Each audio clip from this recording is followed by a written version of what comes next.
Aspirants, நான் விஸ்வநாத நாயக்கர். பாளையக்காரர் முறை. இதில் பாளையம் என்பது இராணுவ முகாம், சிற்றரசு, பேரரசுகளுக்கு கப்பம் கட்டும் குறுநில அரசு என்பதாகும். உணர்த்தல்.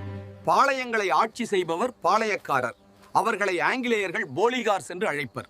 மேலும் தங்களின் முக்கிய பணி வரி வசூல், நிர்வாகம், சட்டம் மற்றும் வழக்கு விசாரித்தல். அதனால் தங்களை படிக்காவல் அல்லது அரசு காவல் என்றும் அழைப்பர். பாளையக்காரர் முறையை முதலில் அறிமுகப்படுத்தியது காக்கத்திய அரசின் வாரங்கள் பகுதியைச் சேர்ந்த பிரதாபருத்திரன் ஆவார்.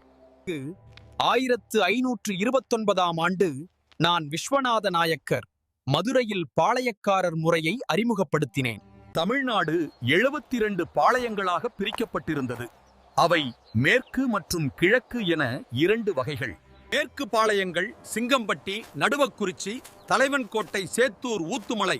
ஷார்ட்கட், சிங்கத்தோட நடுத்தலையில சேறு ஊத்திடுச்சு. கிழக்கு பாளையங்கள் சாத்தூர், நாகலாபுரம், பாஞ்சாலக்குறிச்சி, எட்டயபுரம். ஷார்ட்கட், சாத்தூரில் நாகன் பாம்பை பார்த்து எட்டி பாய்ந்தான்.